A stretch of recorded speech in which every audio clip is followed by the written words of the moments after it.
And we're back. So we're sitting here today with Sydney Peloquin of Minny Grown. Sydney, thanks for coming in the studio today. Thank you so much for having me on the show. Yeah, I'm really excited to talk about Minny Grown, some of the products that you guys have, and also your history in Minnesota's cannabis industry.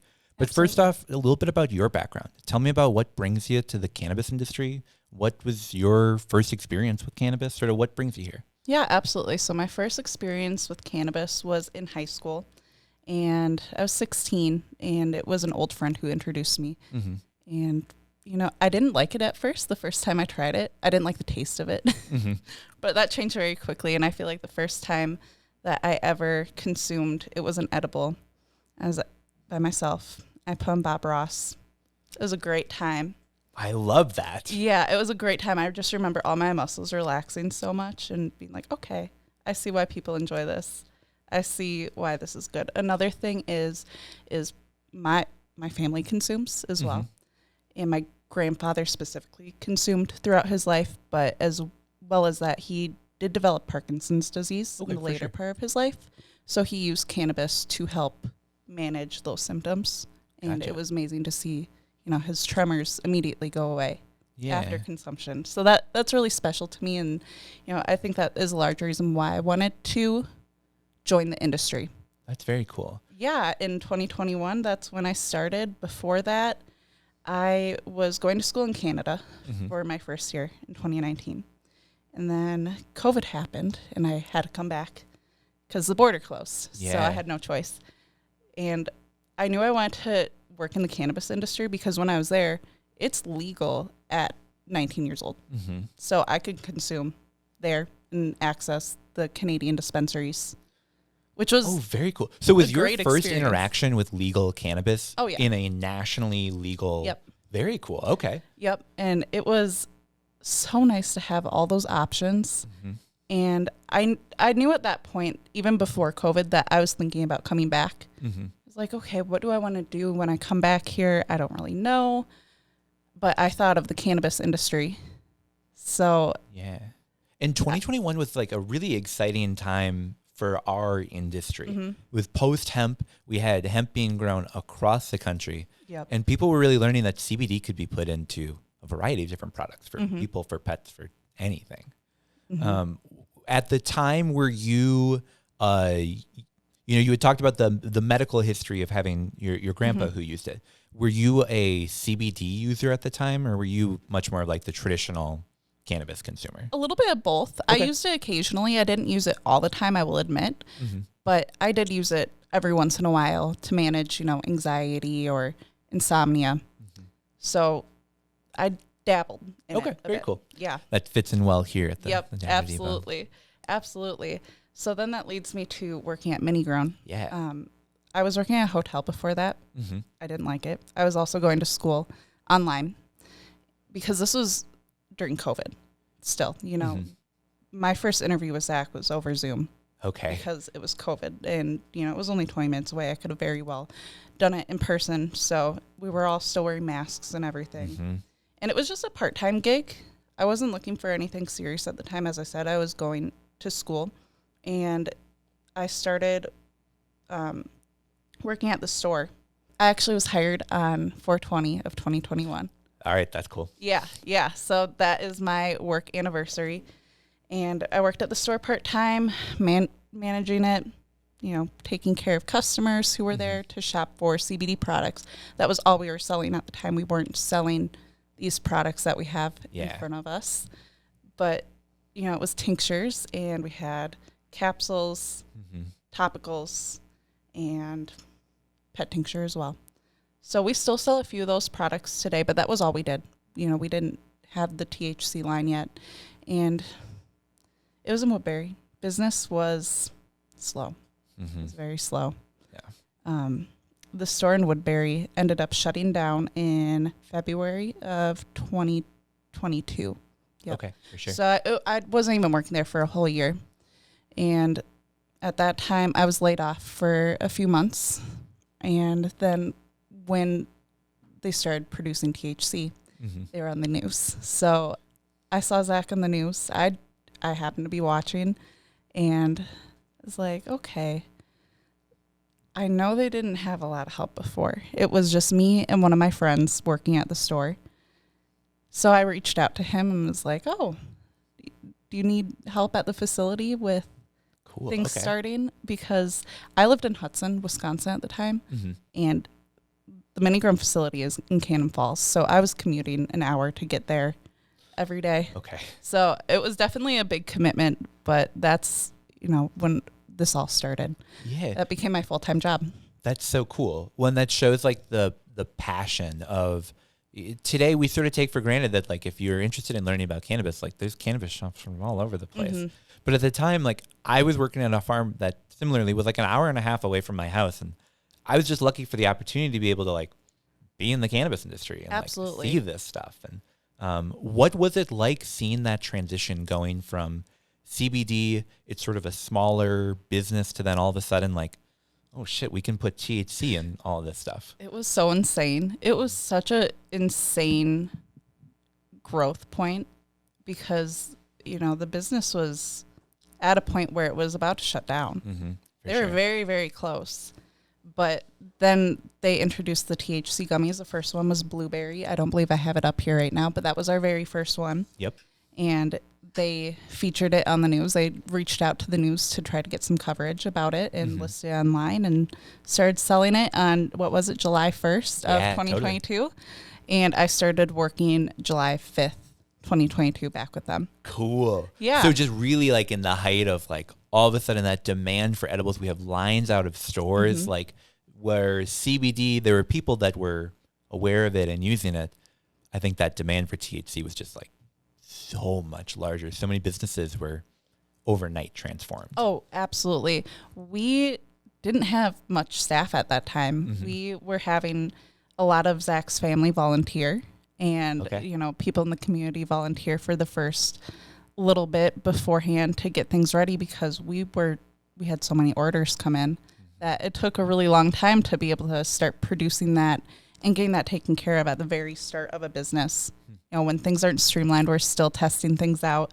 Oh, yeah. But now it's way different. It's way, way different. We have a staff of about 25 employees. Very cool. And we work Monday through Friday full time, making gummies at the facility. And, everybody has stuff to do. That we're popping the gummies, making the gummies, sugaring the gummies. And then on top of that, we have our fulfillment staff and then we have our sales reps, which, speaking of them, they're doing a great job right now. We are expanding into several different recreational markets with, it's New York, Nevada, Michigan, New Mexico, and I think I'm missing one more. But we're expanding a lot right now, and it's really super exciting. Yeah, I saw that visual on your guys' social media the other day using the juice analogy of, some lemonade might require less lemons to make it, but at the end of the day, like, it's all the lemonade you enjoy and love. Yep, and exactly. That's really cool seeing brands move from the hemp industry into not just into other states that have hemp, but into recreational adult markets and really find a foothold there. That's cool. Yeah, it's huge. It's totally different compared to where we were before. Excuse me. Oh yeah, that's hitting. That's hitting. Oh yeah. See, I would love to have our own chart on the wall where it's like the point in the interview when the interviewee needs to take a sip of water, and it's how many minutes into the clip. There we go. It's like our own little Top Gear, like this could fastest be some lap. good data. Actually, Yeah. That's such a good idea.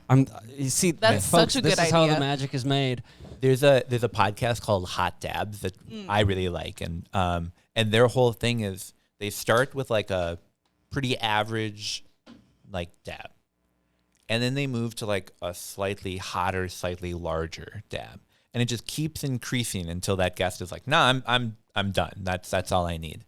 I couldn't do it. Yeah, oftentimes guests, even that are like professional concentrate makers, get to like the third, and they're like, "Yeah, I don't need any more right now. Like I'm good." So we'll do that sometime. Good call. Good call. Yeah. No, but so you were talking about sort of seeing that change of the industry. of going from a business that is volunteer managed, that has family members that are sort of working to help things out, to now suddenly you guys are operating in other states. You have sales teams, you have fulfillment teams, you have a product line that isn't just, hey, we make tinctures, but we make gummies that have CBD in them, that have CBC in them, that my dad is a huge fan of your guys' Hibernate gummies. Oh, yeah, that's our best seller. Yeah. Well, and it also shows the, my dad doesn't track cannabis laws. That's not like his cup of tea. Yeah. But when the Hibernate 2.0 came out, he called me and he's like, what is happening here?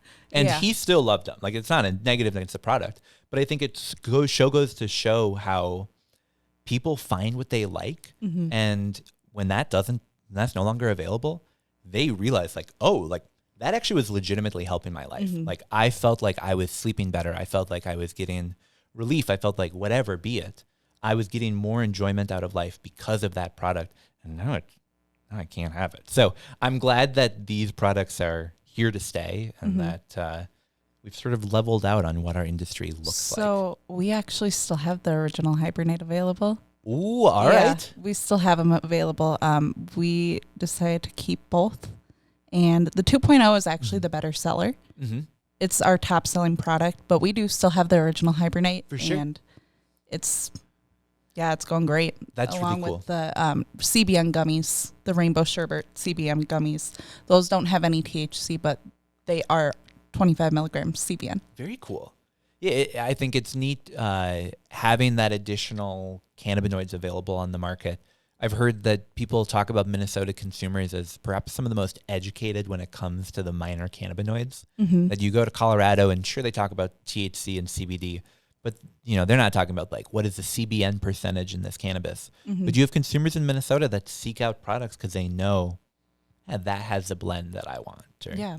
when you're looking for a new product for yourself, what are some of those cannabinoids that you generally gear towards? If Steve was in this seat, he'd be saying like CBG all the way. What are your thoughts? I like CBG. Okay. CBG is good. I had one of those today, actually.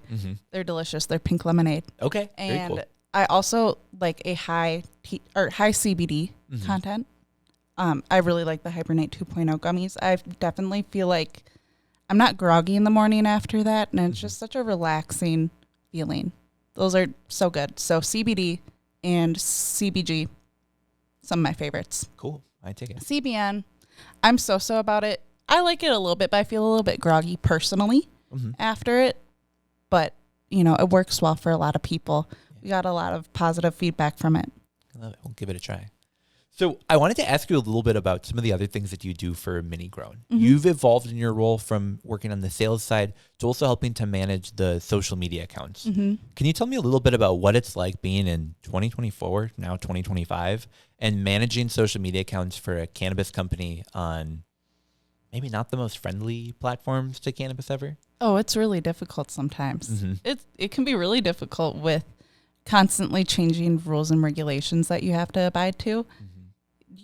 So many people are shadow banned in the industry and get their accounts shut down every day. Yeah. I feel like it's loosening up a bit, but we have to be so careful about what we post, or you're going to get shadow banned or removed. Yeah. Because just to for people at home who maybe have never run a social media account for a cannabis before, if you posted something that had like a picture of gummies that said like, come and buy these right now, like they have 50 milligrams of THC, they'll get you super stoned, go to our website.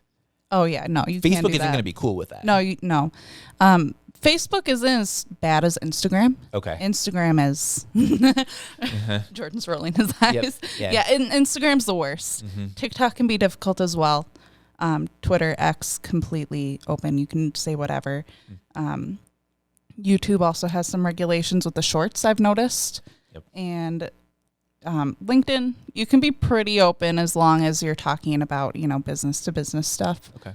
And industry news, but Instagram. Yeah. Oh, yeah. We've spent a lot of time with our Instagram. So much time, going through, changing things to make sure that, it's not going to get flagged. And if it does, trying to resolve that as soon as possible. by experimenting with different things such as, editing the photos to make sure there's no cannabis leaves on it, not saying cannabis, not saying marijuana. You can't say those things openly without having some eyes on you and without being limited on who's going to view your stuff. And there's no like rule book for this, right? Like it's not like Mark Zuckerberg is calling you and being like, hey, make sure to like blur that part out. No, it's just a lot of research, looking at what other people in the industry are doing, seeing what's working well, looking at forums. And it takes time to figure out. It took a lot of time, and it's ever evolving. We'll experiment sometimes to try to push the boundaries and see if we can pass something. But, we've been playing it safer more recently because of that reason, getting shut down. Do you have a favorite emoji that you use instead of the word cannabis, like the blowing leaf emoji? Oh, yeah. I like the leaf emoji. That's all the leaf emojis. Yeah. I've been saying, like, in the same battle happening, I've always been saying it's like hitting a moving target in a dark room. Like, sometimes that just happened to release at the right time. Yep. And you hit the target, like bullseye or not, like you're just stoked you hit the target. And otherwise it's like, nope. Yeah. Well, and it appears as though like some of the rules on social media apply differently based upon how old your account is. Like some people that have been there for a while maybe are getting a little bit more open with what they're able to do. Whereas if you have an account that's like 3-4 weeks old, you're a new company, you want to post pictures of your product. Maybe just post your logo and call it a day. Yeah. We like to post lifestyle stuff around it to create the image of the brand. I love that. We're posting videos, giveaways for the community, and we post just, general brand related artwork to paint the picture of Minny Grown. Very cool. Because, like, if you were to, in, like, a couple sentences, describe, like, what is the message of Minny Grown? Like, how do you guys describe who you are and what your products are? Yeah, the logo, or the saying, has always been hemp with heart. Okay. And, it's still true to this day. We started as a small CBD business growing hemp. And, I wasn't personally there for that, but I was working in the Woodbury store, and, they were growing hemp in Cannon Falls. But I did see it a few times, and they were putting so much work to harvest all that and process it. And, to now we're producing these hemp gummies and beverages, and it's been so great to see the growth. That's really cool. So sort of if you were that Woodbury employee, this was your warehouse, your products in front of you. I've come in, I've said, I've never tried a cannabis product before, but I'm interested in giving it a go. Which of these might you steer me towards, or what would you point out as something? Generally, I'm going to suggest if someone wants, a daytime or a nighttime gummy, because that depends on a lot of different things. Okay, for sure. Let's. I'm looking for something daytime use. A little bit, maybe take before a podcast. Suggest the sativa gummies. Oh, all right, for sure. Yeah, they're delicious. St. Croix sativa. They're tropical flavored. I love the Minnesota. The oh my gosh! All right. Yeah, we have to hold up the packaging. This is incredible. You've got the beautiful sort of St. Croix scape there, along with some critters in a boat, water skiing. You got a loon there. I love that. Shout out to Sambar Joe. There we go. And our marketing director. Gosh, I just, all right, I don't mean to cut you off, and I hate you're doing that as a guest, but I love the Minnesota aesthetic to all of these gummies. You've got like the big Pete Pucker's Paul Bunyan on this one. Yeah, we're gonna make Jordan do a lot of camera work. I'm sorry, but like, all right, there we go. We'll hold it back up there. And move your fingers. Sorry. I know. I always cover it. All right. Like down to the, you're sitting out, you're drinking some tea, you got the woods by the fire. Like that's so fun. They are fun. They're really fun. It's always exciting to see the new designs. I think that gravitates a lot of people to our brand. For sure. There's a lot of time spent on designing these packaging. I would like to add, I've been taking pictures of your products for years at this point now for Dabbler Depot, and yours are always the ones I like bring to places to like put around town, because it just incites that Minnesota feel. So I feel like I wouldn't do it justice, like taking them out of the building, like putting them in a tree somewhere and taking a picture. Yeah. It's like I want to take this to like the like St. Paul skyline type. Yeah. Like it's like I can, yeah. Yeah, it's the bag you put on the Stone Arch Bridge to get the city in the background, because it truly is that Minnesota vibe in a cannabis product. Yes, it is. They really have done that perfectly, and that is, a large part of the messaging of Minny Grown is just supporting the local community and representing Minnesota, and it's been so fun to see, and there's been a lot of work that's been done to create this. So one thing that I wanted to ask you about, we talked a little bit about the gummies, which I think are really, really cool, but I wanted to touch on the beverages that you guys make. Yeah. Now, the beverages that you guys make aren't just sort of like a traditional, it tastes like blue raspberry, so you get blue raspberry, but it's actual like beverages that you would find in a bar, but now in a can with THC. Tell me a little bit more about those. They're inspired by supper club cocktails, what there you you would go. find in the Midwest. So we got Moscow Mousse, like Moscow Mule, one of my favorites. Lemon Droplets, like Lemon Drop. And then we got the Sunshine THC, which is like an Arnold Palmer, a spiked Arnold Palmer. And then we have the Boat Cruise Cosmo, my personal favorite. Okay. And that one's like cosmopolitan. It's so good. I always recommend that one to anybody who is looking for a beverage. I love it. I think it's such a cool transition for people who maybe are used to that alcohol world, but haven't really explored in THC. Yeah. Maybe are looking at something and go like, raspberry Northern Lights. Like, I don't know what that tastes like. But lemon drop, I feel like that's a flavor that people are just sort of universally, they know what to expect with that. Yeah, they do. I think it makes it a lot easier for people to make their decision because there's not as much guesswork. You kind of know what you're getting into with it, but it just doesn't have the alcohol. So you're going to get some of those same flavors that you would get in a traditional cocktail, especially with dry January right now. Yeah. It is, what a lot of people are reaching for. Yeah. It's been cool seeing every year the news talks about dry January as a thing. But this year, I feel like there's been such an emphasis on not just, hey, stop drinking, but drink instead things that are not alcohol, but that can provide relief in your life, or maybe that you just enjoy. And there's been such a push towards like cannabis products. My mom sent me a Care 11 article the other day that was all about like the different beverages you can have for dry January that aren't alcohol, but are THC. Yeah. And seeing that mainstream adoption of just cannabis has been really cool. It really has. It's super exciting to see it, so well accepted. Yeah. And, the stigma is lessening.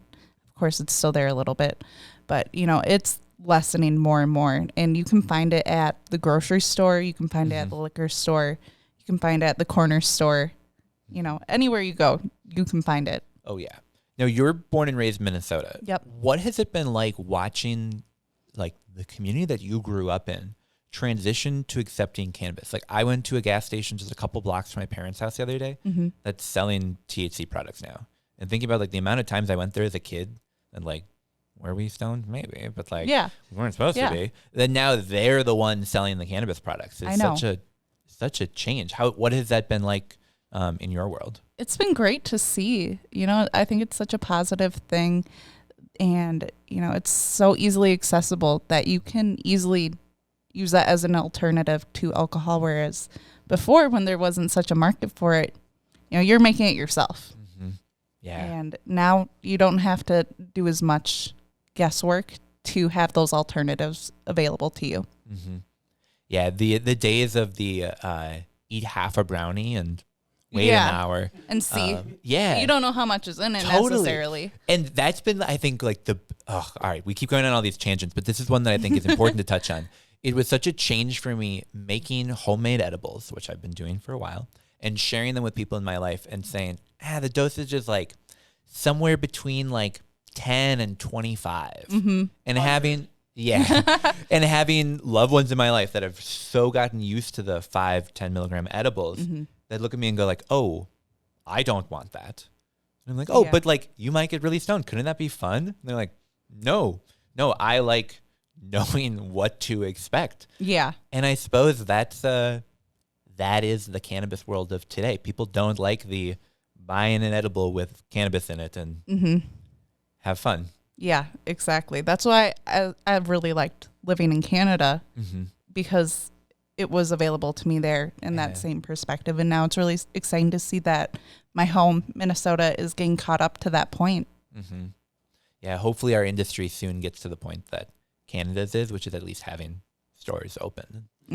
Yeah, and I know, right? It would be cool to, like, Canada, they do some things very wrong when it comes to cannabis, as many places do. But one thing they do that I think is really cool is that you can get it through the mail. Like, you can order it, and it is a Canadian postal service that brings you your cannabis. Yep. And has the USPS brought me cannabis before? Absolutely. Do they know about it? Certainly not. Yeah. And I want to live in a world where that's just... It's okay. Yeah, you can buy things online. Welcome to 2025. Fingers crossed for the future. Yeah. So sort of on that point, speaking about the future, what do you foresee as a future both for Minnesota but also for Minny Grown? You touched on moving into some recreational markets. What do you sort of see as the future of the next 5 years? Yeah, absolutely. We definitely want to expand as much as possible into as many recreational markets as possible. So that's just what we're going to keep on working on. And it's going to get a lot bigger. We're going to outgrow our facility eventually and need more people. So I definitely foresee all that happening very soon. So one question that I had for you is, you were working not in the cannabis industry and thought to yourself, this is a transition I want to make. I want to go from working in a hotel to now being in the cannabis industry. Yeah. I'm sure there are hundreds, if not thousands of people that are in that very similar position right now of thinking, adult use is coming online. Is this the time for me to make that jump? Absolutely. What advice would you have for people who are sort of sitting in that same shoes right now? Update your resume. Okay. Look on Indeed and look on job posting platforms. LinkedIn is a big one. There's a lot of opportunities out there right now. And, there's going to be more and more as the industry grows. So definitely look into it. Do you wish you were still working at a hotel? No. All right. There we go. No. Well, that's the endorsement. Go apply for a job today. Get work in the cannabis industry. Well, yeah, as I said before, it just started as a part-time job. I didn't think it was going to be a full-time serious thing. It ended up being my career, which has been really exciting. And I'm super happy that I've been able to be with the company since the beginning to witness all that growth. And I think it's exciting to think about where we're going to be as an industry 10 years from now, when it's not like we're still trying to cut our teeth and figure this out.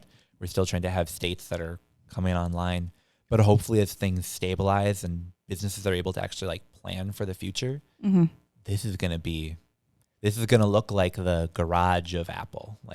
I truly think this is going to be the next industry that just takes over. Absolutely. I mean,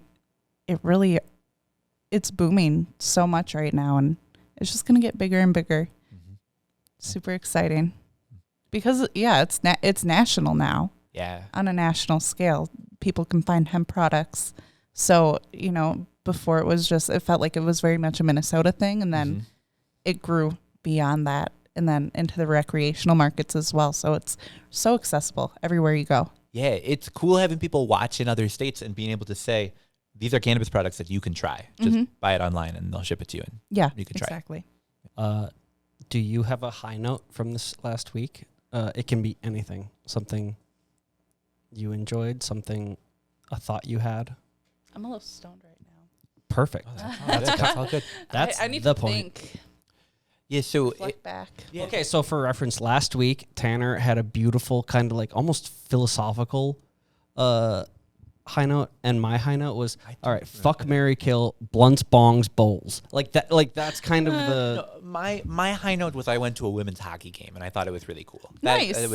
It was philosophical in that, I think we should support more women in sports and support young girls. Absolutely. But yes, shout out PWHL, Shout out Minnesota PWHL. Frost. Minnesota Frost. Dude, did you see the Taylor Heisey goal? Such a good goal. So I actually...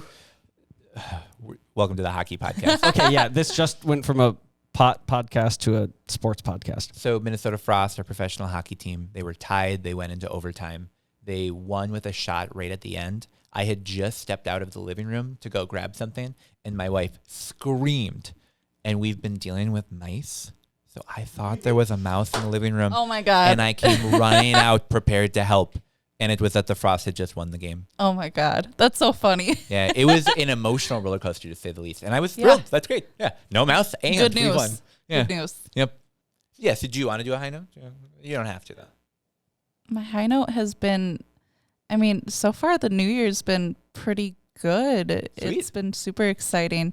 You know, this opportunity is wonderful, and Dry January has been great for business. You know, coming in after the holidays, you know, we're still going strong from that time. There hasn't been really any downtime right now. So lots of high energy, good energy, lots going on. I love it. That's my high point. Honestly, that's great. I feel like at this point in the year, if you're going into it with like, things are still good. Like that is a high note. Like Absolutely. that is just things. It's the 9th. Things are positive. Yeah, for sure. I had a professor one time who, this is such a mean joke that he would make. And he would say, it's the 9th, which means you're roughly 1/36 of the way through the year. Do you feel like you've accomplished 1/36 of what you hope to accomplish in 2025? Oh, and I would say, no, of course not. It's That's January so 9th. existential. Yeah, it is. Yep. And I was a philosophy major. Okay, well, yeah. What I was gonna say, what class did this guy teach? He was a philosophy professor. Checks out. Yep. As soon as I switched to special ed, they were so much more like positive. They're like, we're here to help people. We're here to teach people to learn. Like that was the department that I fit into. The philosophy department, tough some days. Oh, yeah. Well, it's been awesome seeing Minny Grown grow over the last couple of years, and I'm excited to see where you guys continue growing in this industry and around the country. I'm really excited as well. Awesome. Well, Sydney, thank you so much for coming in today. I really appreciate it. Yeah, Just sort of absolutely. wrapping up, for people that want to learn more about Minny Grown or follow along with the stuff you're doing, where would you send them to give you guys a follow? Minnygrown.com, and you can find us at Minny Grown or MN Minny Grown on most platforms. Perfect.